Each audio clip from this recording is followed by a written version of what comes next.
I connected with my next guest over 2.5 years ago in and in March of 2022, she was one of my guests on a previous podcast, Own Your Space, episode 66, if you would like to check it out.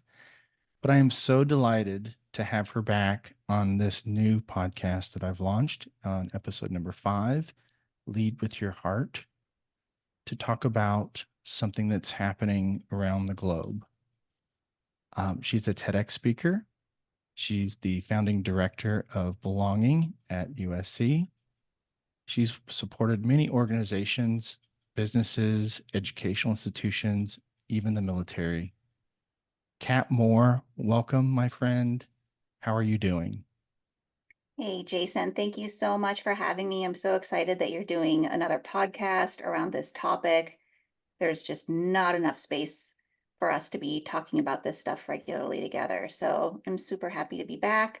I'm doing amazing. I have a new puppy and I just transitioned my son into high school and he's doing well. So no complaints. Also, I'm in LA, based in LA. So it's 78 degrees and sunny outside, so sorry the rest of the country, but yeah, everything's good here. Nice, very nice. And we got to chat a little bit before I press record. We were talking about your new puppy and how instinctively animals, specifically dogs, just kind of know what we're feeling, right? They, gosh, can you imagine if we all had that gift? Oh my gosh, well, I think we do all have that gift, but we just don't develop it or don't feel like we can, you know, just go up to everyone on the street. And essentially, when I watch my dog, I also have a very extroverted dog, but any living being, she just immediately starts pulling at the leash to go towards them. Mm, And in my mind, she's saying, "Hi, friend, friend, hi, hi, hi, hi, hi, hi, friend, hi, friend." And I mean, that would be annoying if that were people, but that same general idea, like, what if that were the default that we yeah. experienced, that we expected the people coming towards us were saying, "Friend, friend, hi, friend, friend." How different would the experience of just walking through a city be? Yeah. I love it. I have 3 dogs, 3 rescue dogs, and they all have different personalities. They're so different, but the one common factor is they all do like to snuggle and just, be present with you. And I think about, what you just said is we do have that gift, and I think about why don't we lean into that feeling, right? Like it's that our heart knows no language, just emotion and directs us, right? But then our brain records data from past experiences or something we've read or something we've seen. And so we use that to navigate the world, but our heart, like a dog, right, is just wants to come up and just be present with somebody. Yeah, that's its natural state of thriving. Yeah. Yeah, I mean, people, especially by the time you're in your 40s and 50s, you have a whole catalog of crap experiences of going towards people and getting the door slammed in your face, or, Yeah. so we have these long histories of hurt, but also sometimes a lack of a positive history of what's even possible, and sometimes it takes having the experience to be like, oh, this was the kind of ancient, deep thing I was after, but I never fully experienced it before. And now I know this is possible for me. Yeah. Gosh, and when we get those doors slammed, it creates this pattern, right? It's like touching a hot stove. Like, oh, I'm going to get burned, right? And I just, it's interesting because the door that's getting slammed is more about the person slamming it than it is about me being the person at the door. But, Yeah. but yet I walk away with an experience that goes, oh, something's wrong with me, Yeah. you know? I mean, Yeah. we And inter trying to keep yourself safe, you have to come up with a story yeah, often. And yeah. depending, yeah, if we've had coaching or you know, anything with mindfulness or self-awareness, we might be able to get to a point where we can separate that out and be like, wow, something was going on for the other person. But otherwise, yeah, oops, not going to go towards people. Like people themselves or going towards them and being open can get coupled with pain. And if we don't have tools to separate that, to uncouple that, and to have ways to cope with it, ways to, learn from it. And that's, I think, a lot of the work is giving people, kids, up through adults who never got it, the time and space to learn what those internal processes are, to be able to separate those things and learn the skills to say, oh, well, maybe I'm not going to open doors that I can Yeah. see through the window. There's a monster behind them, Yeah. but there's not always a monster. Sure. Sometimes it's Bob Ross or, Fred Rogers or, Yeah. Wouldn't that be someone wonderful? kind. Yeah, and then as kids we grow up and we enter the workforce, and you know, I was watching your TED Talk from January of 2022, Oh, titled deep in COVID. That I was that yeah, was deep in the COVID era. yeah. I mean, but it's a universal message. You belong, right? Um, and you talked about um, 1 in 3 adults in 20 something countries experience loneliness regularly. Do you think that's still true today, or has it gotten worse? I mean, what are you, yeah, Yeah.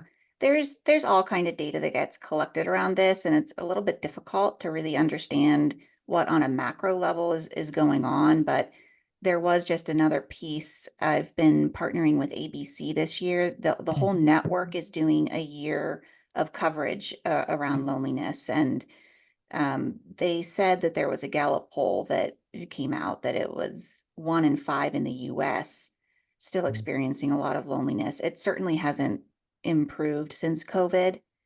Um, Whether or not it's getting worse, I think it's sort of depends on the populations and what's going on, but there's not been some kind of big shift towards belonging, certainly. And I don't know that a big shift is even reasonable to expect, but it's widespread and there's no single group of people that are immune to it. So there's a lot of efforts going on in lots of different spaces to be of help, but this didn't happen overnight, and it's not going to just get some magic bullet fixed, yeah, overnight with some kind of guru coming out and telling us all what the secret sauce is. yeah. I spend most of my time in corporate. I mean, I work in corporate, and I think often about the future of leadership, specifically thinking about the mental health crisis, because it is a crisis globally. Um, I talk to people all around the world, and it's no different whether you're in LA or Ireland or Germany or wherever, right? There is this mental health crisis, and I come back to leadership in corporate because I read somewhere that your manager has more of an impact on your mental health than your therapist. And it's like, that is so mind blowing, right? It's because, look, I'm going to be 50 in January. And so I've been in corporate for a few decades. And I think back to, how we led and managed in the 1990s, early 2000s. And, and that doesn't work today.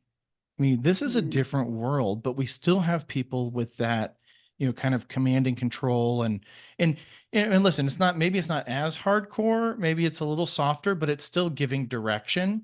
hmm Um, and I just think that it needs to be more engaging, which is an exchange of energy, not hmm giving direction, which is one way energetically, you hmm know? It's yeah. And when I think about all that, I think about Click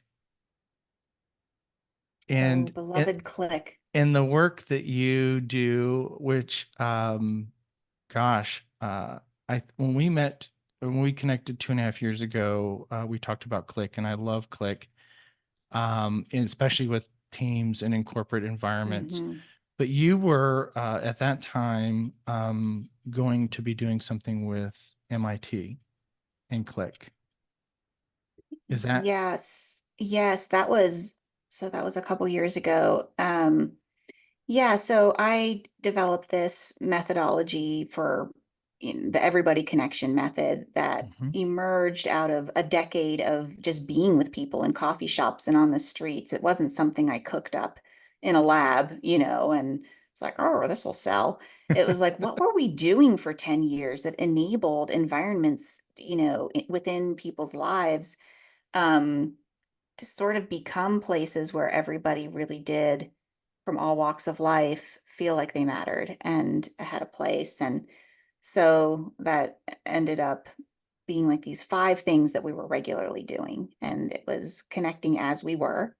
Mhm. So no pretense, just, here I am, listening, investigating without judgment, asking each other about our lives and, all the things, caring, demonstrating care to each other, and keeping in touch. So there was a regularity to us being together. And so, like, oh, okay, those are like the five essential things that go into creating a sense of belonging for ourselves and each other.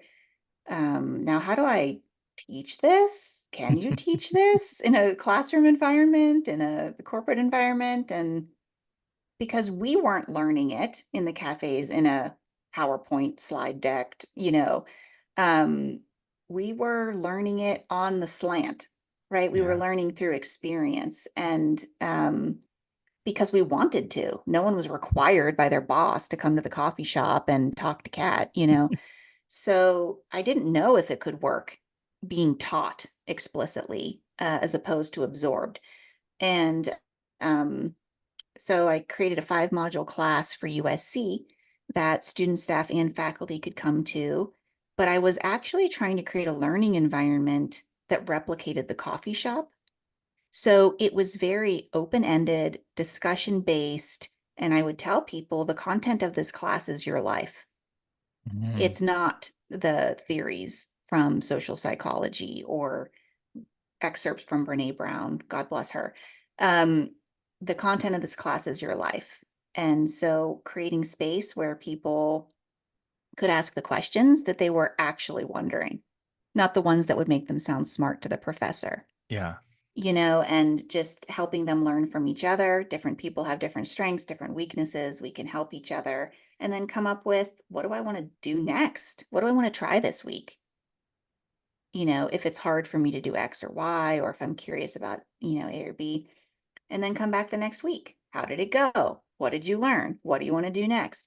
So it was an upside down learning model that gave the people in the room agency to say, I don't need to outsource my social well-being or, sense of belonging to gurus to tell me what to do. I'm a social being that already belongs. I can figure this out, and I can figure it out with other people who are trying to figure it out too. And so that class was really successful and helpful during COVID to people, especially. And then I was like, okay, well, I don't want to just keep this model under wraps. This is supposed to be available to anyone anywhere. So MIT was also having a crisis of loneliness, disconnection, mental health problems. And the cool thing about engineers, by and large, when you tell them there's a problem, they get excited to fix it. And when you're dealing with people in the humanities, it's like, but what is belonging? And Yeah. can you ever know? And engineers are like, oh, problem, fix it. And so they were like, they do this really cool thing that I think that every company, every university should be doing, which is they embedded the learning within their requirements. So in order to get a promotion in work, or in order to graduate, they have these different dimensions of well-being that they are required to take: physical well-being, mental well-being, but they didn't have anything in the social pillar. So my class got paired actually with yoga, which is very interesting. And then it's been running for 3 years now at MIT. Um, and I have something available for people in the workplace specifically, also available through a USC platform. But yeah, the open-ended nature of it and giving people agency to start to unpack their own experience and determine what they want their own next steps to be is the basic upside down model that it contains. I absolutely love the structure of Click. Um, and when I think about, as you were talking, I was thinking about, when you said engineers and they want to solve problems and actually integrated it into their processes. I think about that in the business world. um, we start initiatives, we work through it, and we come to a resolution. And did it work? Did it not work? Right? Like that's our business, right? We're constantly evolving. And I love how the structure of Click is so intentional that it gives you, right, especially the keeping in touch part, because Hmm. often that's the last that piece gets missed. It's just like, oh, we, Totally. we got this thing and go. All right. Yeah. And we don't follow up to go, hey, how's it going? Or how are you? Or did it work? Or what did you find? What did you discover? And that's the keeping in touch piece that I just absolutely Yeah. love. Yeah. Well, it's so interesting because I didn't realize how important that was until I was forced to sit down and think about why was it working so well in the coffee shops with all these different people? And it was the regularity and the consistency that was built in. Because so often you can go to a party or go to a event and you'll have an amazing sparked connection with someone. But if someone's not going to text you within the week and be like, let's get coffee, I'd really like to keep, getting to know you. It's always going to feel like you're doing what you are supposed to do to make friends or make connections, but then it never works. Yeah. And really, it's just a mistake that the spark is all you need. It's, how do you keep building the fire? Yeah. And that's the ongoing piece that I actually think businesses are really well situated to take care of because people have to come to work every day. There are rhythms of team meetings and offsites, and if you look at a corporate calendar, there are opportunities already built in. It's not necessarily like you have to create some whole separate other connection thing for people. It's Yeah. like, how do you embed principles of connection into the things that you're already doing and Yeah. just help people absorb that this is what it means to be at a team meeting now. We actually spend 5 minutes figuring out that people aren't a bag of functions. Yeah. They have lives and souls and histories and quirks, that are really cool to get to unpack as a part of a learning spiral, right? Where you're constantly coming back around over and over and over to other layers and dimensions of this. Yeah. In the workspace, there's no shortage of doing. Right. We're excellent box checkers. Yeah, it's task oriented, not Yeah. people Yeah. relationship oriented. And so I use this phrase, how are we being while we're doing? Hmm. Right. And that's the meaningful connection. I was speaking with a group last couple months ago, maybe, and I referenced Daniel Coyle's book, The Culture Code, and he talks about three belonging cues, right? And it's the first one is the energy, right? Investing in the engagement. So like if you were to come into my office and I was on my phone sending an email and I didn't look up, but I was holding a conversation with you, that's not very invested in the energy, right? I should Hmm. set my phone down and look at you and give you some eye contact and be engaged energetically. And Hmm. then the second one was individualism, right? Like I see Kat, who is a dog lover and a mother, and she lives in Southern California, and she likes to engage with people. She loves coffee shops. Who happens to, I'm gonna make this up. Who happens to work in our accounting department, right? Oh God, please pick a different department. I'm so bad at math. Okay, who happens to work in our marketing department? Yes, more A likely. little creative. And then the third piece is, which is what we just talked about, the third piece is future orientation. Like Mm. this relationship is going to continue. Yeah, it has a So, life. yeah, yeah. So to leave somebody with, have a great weekend. I'll see you on Monday. Or let's let's continue and follow up about this project tomorrow. Like we're going to meet again. Yeah. That we Totally. that we need that as humans. It's belonging. Yeah, absolutely. Like being able to posit into the future the continuation of the relationship as something you want. We're all so riddled with insecurity about whether people are being real with us, whether they actually are saying what they mean, whether they want to be friends with us or are just using us, or all of those things are kind of on the back burner um in all of our minds everywhere we go, and so to just have someone reassure you, and then when you see them the next time, the other side of it is to follow up. How did that go last week with your kid? How was that vacation? How was that, to message to people that you're actually tracking with their life because you care. That, pays so many dividends for trust, Yeah. in the relationship, and things only scale at the rate of relational trust. Yeah. Trust is so, so important. And you only get that by connecting as human beings first. Yeah, you have to slow down enough to be able to actually make the connection. Yeah. Right, and that's the step we often don't think about is we're all the number one thing in my experience that's blocking genuine connection is the rate at which we're living. We're moving too fast. People, like, if you think about a train and what it's capable of seeing when it's passing a beautiful landscape, it's a blur. So Yeah. if you're moving at a rate that's missing people, they're just blurs to you. And as long as they're not jumping in front of your train, you might wave, but that's all you can do versus if you're walking. What are you capable of doing at walking speed?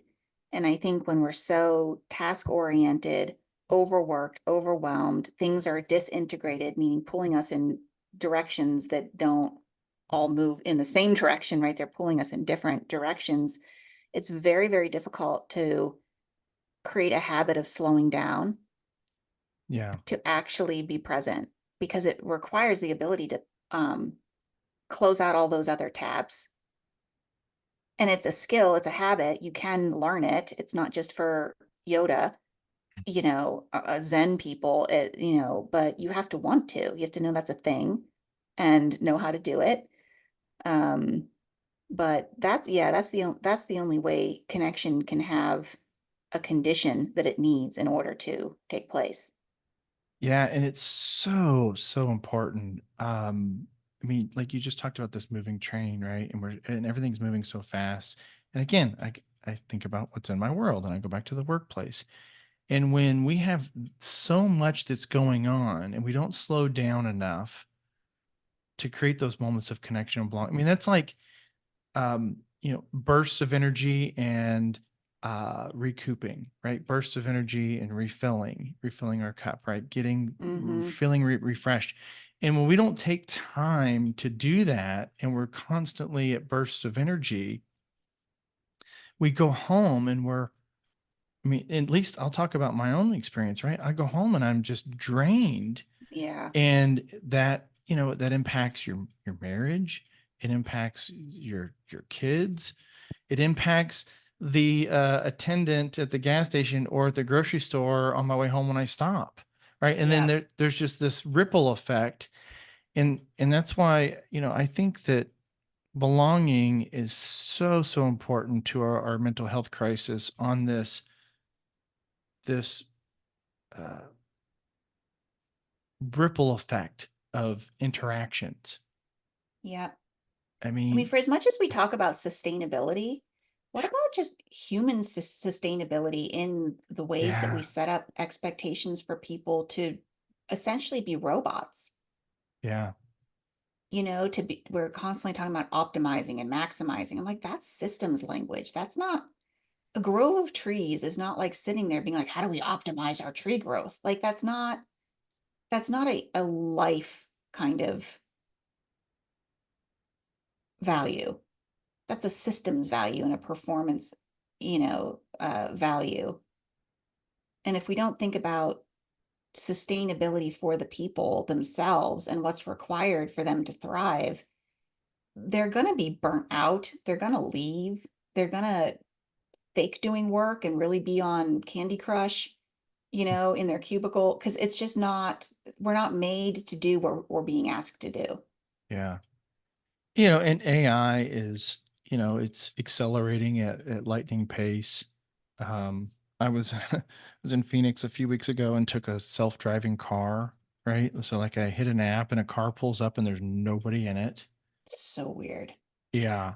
I mean, and I get in and it's like, "Hello, Jason. Fasten your seatbelt. We are going to your destination." And it was so weird. It was like, I mean, the future's here. Yeah. And I mean, AI is everywhere. But at the end of the day, we have to be intentional about people's sustainability because, Yeah. people are going to work, which, by the way, a company is made up of a bunch of people. And we're doing, product services or solutions for another company or consumers. So the other company is made up with people or consumers, they're people. So like we have to figure out how to balance and flow with technology. I mean, technology is not going away, No. and it's just AI is going to continue to accelerate, but Yeah. it's just, leaving people fulfilled at the end of the day and wanting to come in the next day because they're part of something greater than themselves Hmm. is so, so important for our mental health.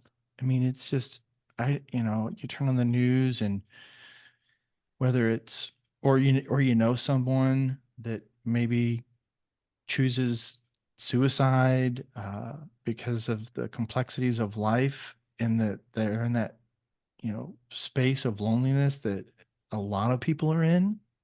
Yeah. Just, gosh, just, we need to make the world a better place, Kat.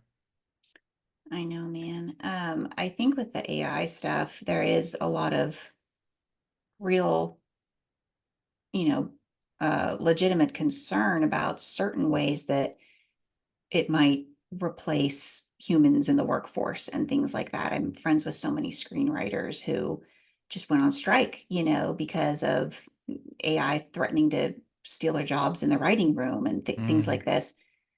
But I also think it's an opportunity for us to get really clear on what robots and tech can do and what they can't. Like yeah, what, and this like gets real deep philosophically, right? To be yeah, like, well, what makes a human? That can't be recreated through no matter how advanced the technology gets, it will never become a human. And I know that there's some debate about whether it can develop consciousness and stuff, but what is the difference, and why does that difference matter? And not get caught in a fear loop of the robots are coming. That's been a fear since Frankenstein. Um, but to be able to get clear on that, I think will help us hold on to the preciousness of people, yeah, and what they uniquely need and can uniquely offer that no matter how fancy the tech gets, it will never be able to replace. Because once you can make that distinction, then it frees you up to embrace technology for what it can be, but not think that it can replace people because it yeah, can't. They don't have the same properties. They're different things. yeah. And so being able to get clear on that and then be able to invest in the the human element and the unique things that people need and the relationships need and the culture needs, I think that's like the only step forward for figuring out how to make tech a good thing and not have it overtake our lives or think that it can replace people. Yeah, it can certainly be useful. There's endless possibilities and examples of how it can help life be better, but we have to remember that it's helping life, not replacing Exactly. life. Yep. Yeah, Yeah. it's a tool and Yep. it's not the end all. And no matter, I mean, what I get nervous about, I get interviewed about how there can be robots or avatars or chatbots that are trying to create relationships with people. There was just that article in the Times about the teen who sadly took his life related to a relationship he built with this bot. Mm, And no matter how well you can train an AI algorithm to pretend to be human, it will never be a person that has its own life that's actually taking an interest in you. There's no element of choice in robots. yeah. It's all programming. And so what humans need is to know that someone's choosing them. Yeah. And robots can't do that. So the most you get is like the words messaged and some of the actions messaged, but there's no soul behind it. Yeah. So it will always feel empty and will be fragile. And so I think, yeah, use it to do all the things that humans don't want to do anyway, like crunch data and, Yeah. optimize systems. But Well, I know some humans that like to crunch data. oh yeah, I guess they're in accounting, aren't they? And Um, they're wonderful people, by the way, yes, we right? love them. They have souls. They They have do. souls. They're good. They do. Um, but yeah, I think getting clear on it and these end up being very simple things, but if we don't do them, then we don't have a right to expect people to feel a sense of belonging just because we put out, extra snacks in the break room. And it Yeah. has to do with slowing down to make space to actually get to know people Yeah. and choose to continue to put our own skin in the game for Yeah. us to show up and share too and want to be invested. We don't have to become best friends with everybody we work with, but just executing tasks for most people, that's not what they need in if you're at work 8 hours a day, Yeah. there's got to be some humanity um, that's the vessel for those functions to flow through. Yeah. I was talking to a manager the other day asking about, filling a job and how's it going and interviewing and he made the comment that, gosh, these resumes today, there's like 5 jobs in 1 year, and these people, and the comment was, is these people just don't want to work. And I said, well, is Mm, is that is that what this is, or do you think they just haven't found the place where they feel like they belong? Because I mhm, I don't personally know anybody that wakes up, goes for, applies for jobs, goes through the interview process, and hopes that it sucks and that they quit. Like I mhm. don't know anybody that wakes up in the morning and says, "I hope today's shitty," or Yeah, that I hope I get fired and have to go through this process all over again. And I do think that it is about being intentional in creating spaces and places to connect with human to human, right? Like I love the work that the Heart Math Institute does, where they've actually done studies and they have data that shows that people can feel our intentions. So you can't mhm. just, like you said, it's not just put out some snacks or order some pizza and, get some slushies and go, yeah, go team. And, Yeah, that it has to be this connection. Like yeah, people want to belong something greater than themselves, not work, but you can create that sense of belonging in the workspace where people are like, I love coming to work. I love the people that I interact with. Like, yeah, you're right. I love what I'm doing. yeah.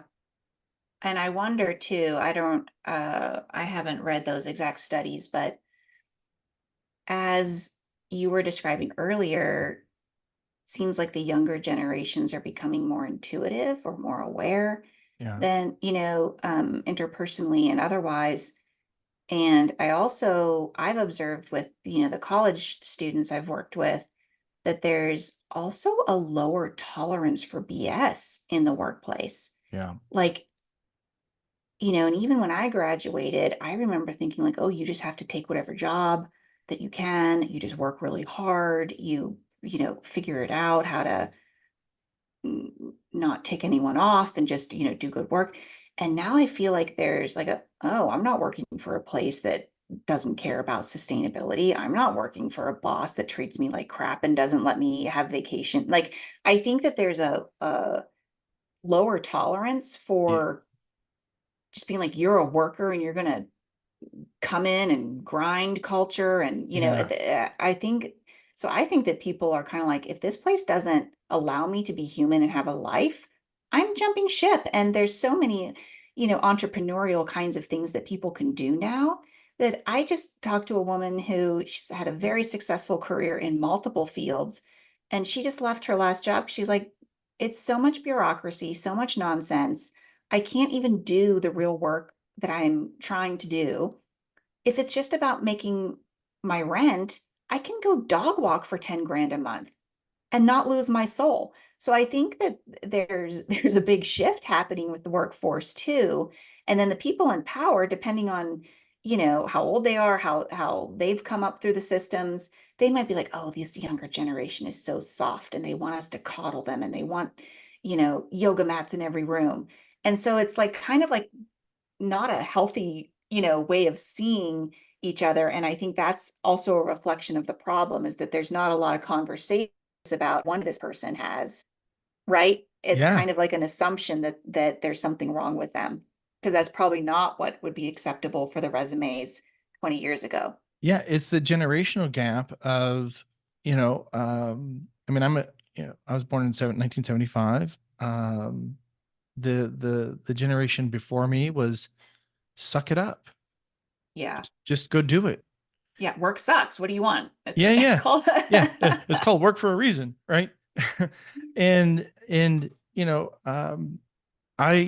my generation, I think, or at least, my wife and I, and she's the next generation, a little bit younger than me, but we ask our kids, how do you feel about doing this, right? And that was never really asked of us. We was just told to go do it. Hmm. And so this generation that is becoming more aware and more intuitive and not putting up with it, because they weren't told to suck it up, right? Yeah. It's lean into how you feel and be present, and life is more important. Yeah. And they want to be included in Yeah, determining, and they want there to be some element of self-determination, that they can help shape the environments they go into and not just conform to them. yeah, They want to be collaboratively involved, they want to be asked what they think, and guess what, all that stuff takes time. yeah. All that stuff is messy, and I think that's why a lot of things get pushed into task oriented, just do it things, because those are concrete, measurable things. That anytime you start getting into humans, it's messy, It is it's messy. complex, Yep. and there's no clear way to win, or and but what kind of thing is this? It's a kind of thing that involves people. Unless you really are just, creating something in a lab that machines are making, but it's not what we're talking about. Yeah, it's about So, being more sustainable, right? We were talking about that earlier. yeah, Like yeah, what's something that's got value and substance to it that's going to continue to carry and not just for this moment. yeah. Yeah. So we covered a lot. Even artificial intelligence and people in accounting do have hearts. Um, Should be the title. Yes. I want to know more about the Belonging Studio. So the Belonging Studio is my coaching, consulting, and design hub that I have set up since leaving a formal institutional role at USC. Mhm. I wanted to create more of a design hub, a tinkering space, a place where I could have a lot more freedom to co-create kind of the infrastructure that's needed for leaders in multiple industries. And I wanted to be able to work with someone who's high up in tech, someone who's in the medical field, and be able to come alongside of them and really do a deep dive into what is your system, what is your culture, who are your people, what do you want to make towards supporting a deep sense of belonging and connection in your workplace, and put them in the driver's seat.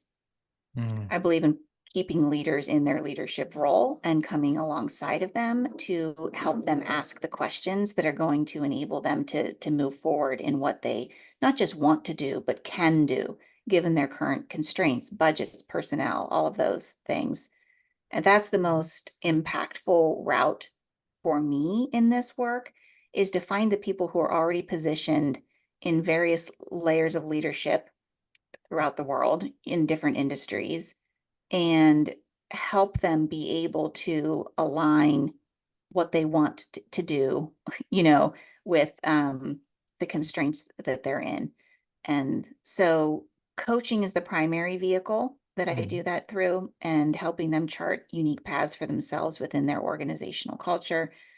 Um, but I also love co-designing pilot projects with people. I'm doing something with another Institute of Technology actually in December, where they're going to create a campus-wide event with video games and transformation. So they're going to use gaming culture to help gamify the process of connecting, belonging, purpose, all of these things. So co-designing cool projects with companies to jumpstart people's imagination is another big part of the work. I love that. I love that. I want to be in your studio. I love Come, that. I'll come in. Really, I like to come into other people's spaces, right? Join Yeah. people where they are Yeah. instead of asking them to Yeah. get removed from their, situation. I like Yep. jumping in. Yeah. It's the essence of how are we being while we're doing because Yeah, absolutely. we're constantly doing. And I think it's also really helpful for people who are in leadership level positions, who are under so much stress and have so many responsibilities. It can feel like there's no way for me to take on one more thing. I Mhm. can't, like, I believe this is important, but I just have no space to be able to think about, okay, given what you're already doing, how can you bring these sensibilities into your leadership? How can you, the initiatives you're already leading, where can you add this lens into it rather than creating separate projects for them to be concerned about? Yeah. And before we started recording, you were talking about the organism and the organization, and I just absolutely love that. Like, what's the structure and what's alive, what's doing it, Mm-hmm. right? Yeah. Um, Great stuff. So, how do people connect with you, Kat, if they want to be, uh, if they want to create a studio of belonging within their organization? Well, you can call me on my phone, you can email me, you can find me on my website. Yeah, probably go to my website, cat-more.com, and you can contact me through there, or I'm cat@cat-more.com by email, or I'm on LinkedIn as well. Yeah. I'll put all those links in our show notes so people can have access to you. Yeah, that'd be Um, awesome. I love the brainstorming phase with people as well. yeah, I love it. And I'm so thrilled and happy that you've joined me again for another just deep and meaningful conversation and being able to connect with you. Yeah, absolutely. You're doing such amazing work, Jason. This is exactly what people need access to. This kind of behind the scenes ongoing conversation space, because there anyone who's promoting simple answers to this kind of stuff, or if you just get this program, or just it's all fake. The work really has to emerge out of the people themselves, and that's a different and messy but alive kind of process.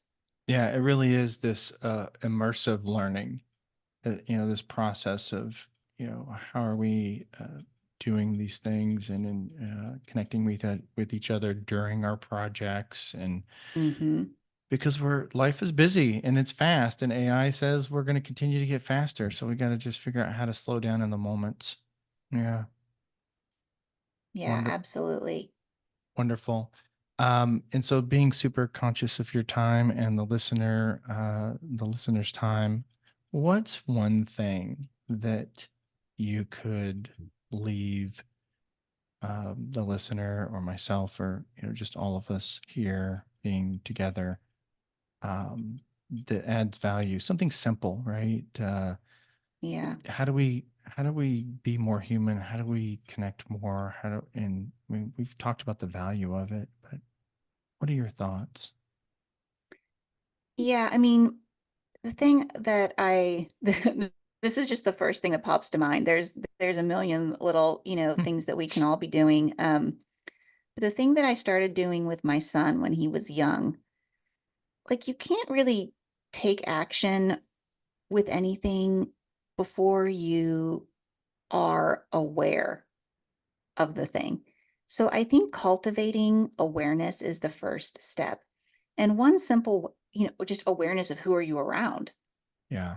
Who are you even around? Do we know each other's names? Do we like, because I think we become um, kind of blind through familiarity, even, to people. So to kind of reawaken our attention and our awareness of who's in our midst, who we're passing by, who we're working next to.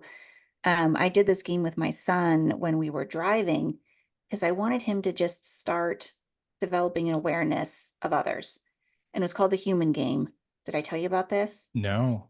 Okay, Um, this is the human game. You can play it anywhere that there are humans. And basically, you're paying attention for any human being that comes across your field of awareness. And then you say human. And you can say it out loud or you can say it in your head if that's very weird to do out loud where where you are. But we would be driving, human mommy, 5 points, human, 5 points, because you're just training yourself to be aware of the people that you're around. Once you start becoming aware of that everywhere that you are, because we're also in our own heads, right, with our to-do list and what we have to do next and the weird conversation we just had with someone else, it makes you present to who's yeah. actually in your space. And that's the only place that you can take action from is in the moment of what you're aware of. So starting to play the human game. And Love it. then after you've done that, you can start to wonder, I wonder what that person's backstory is. What if they Mm. were in the CIA? Or Hmm. I wonder what they wanted to do when they were a little kid. Did they want to grow up and be an accountant? Or did they Yeah. want to be Batman? So it's the door through which you can start to be curious about the whole person. But if you're not even aware that they're in your midst, there's nowhere to go from there. Yeah. I love that. Being curious about them as a person. Really love that. And it's like, I've heard senior leaders talk about having hearts instead of employees, right? They count their hearts instead of counting employees. And I think it's similar, right? It's just human, human, human, not accounting, marketing, Totally. warehouse, right? Production. Yeah. Um, yeah. Yeah, or Seeing, another way to think about that too. I love with hearts because that really helps you understand that there's an emotional center to that person too, with how you treat them and what they've been through.